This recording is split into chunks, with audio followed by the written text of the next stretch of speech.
हे अर्जुन, हम और तुम ये शरीर नहीं हैं। हम तो इन शरीर के अंदर रहने वाली आत्माएं हैं।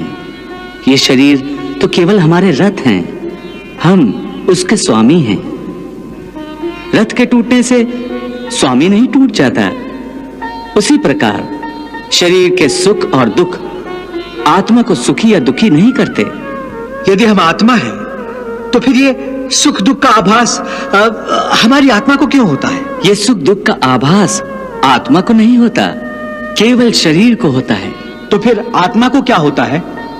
आत्मा को कुछ नहीं होता, क्योंकि ये होना न होना, सुख दुख, सर्दी गर्मी, ये सब प्रकृति के नियम हैं। आत्मा तो अविनाशी परमात्मा का अंश है, इसलिए आत्मा प्रकृति की सीमा से बाहर है।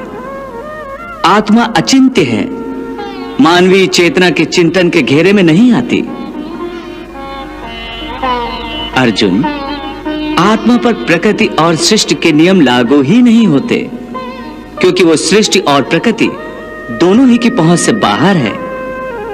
जैसे एक चिंगारी अग्नि का ही अंश होती है, वैसे ही आत्मा परमात्मा का ही अंश होता है। इसलिए वो नित्य, अजन्मा, सनातन और सर्वव्यापी है, स्थिर रहने वाला और अचल है। हे पार्थ, आत्मा को न कोई शस्त्र काट सकता है, न उसे अग्नि जला सकती है, इसको जल नहीं गला सकता, न इसे वायु ही सुखा सकती है। हे अर्जुन, ये सब समझकर तुम्हें न किसी के मरने का शोक मनाना चाहिए और न किसी के ना मरने की खुशी का प्रदर्शन करना चाहिए।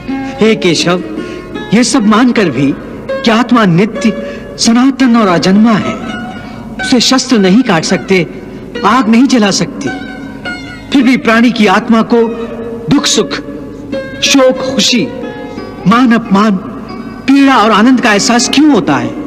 हे पार्थ, मैंने पहले ही तुम्हें बताया कि सुख दुख का आभास करना आत्मा का नहीं, शरीर का काम है। परंतु केशव, शरीर को दुख या पीड़ा तभी होगी जब शरीर को कोई चोट लग जाए या उसका कोई अंग कट जाए। जैसे शरीर आग में जल जाए, उससे जो पीड़ा होती है वो तो शरीर की पीड़ा है। परंतु मान हानि होने से जो दुख होता है या मान होने से जो आनंद आता है, उसमें तो शरीर को कोई चोट नहीं पहुंचती। वो मान हानि का दुख, वो अपकीर्ति की पीड़ा तो आत्मा को ही होती है ना? नहीं अर्जुन, ये कीर्ति अपकीर्ति, मान अपमान, ये लाभ हानि, ये जीतने का आनंद अथवा हारने की पीड़ा, ये भी आत्मा को नहीं होती। ये आत्मा का काम नहीं है, ये तो मन की शरारत है। मन की शरारत, इसका क्या अर्थ है केशव? पार्थ, प्राणी के शरीर का एक अदृश्य अंग है मन, जो दिखाई नहीं देता, परंतु वही सबसे शक्तिशाली हिस्सा है शरीर का। ये याद रखो कि मन शरीर का हिस्सा है, उसका आत्मा से कोई संबंध नहीं। आत्मा यदि रथ में बैठा हुआ रथ का स्वामी है, तो मन शरीर रूपी रथ का सारथी है। ये मन ही इंद्रियों के घोड़ों को इधर उधर भटकाता है। कभी यौवन के आवेश में यही चंचल मन मनुष्य को इस भ्रम में डाल देता है कि वो सर्वशक्तिमान है, वो सब कुछ कर सकता है, वो यहाँ का राजा है, जिसके आगे हर कोई झुक जाने पर विवश है और जिसे हर कोई प्रणाम करता है।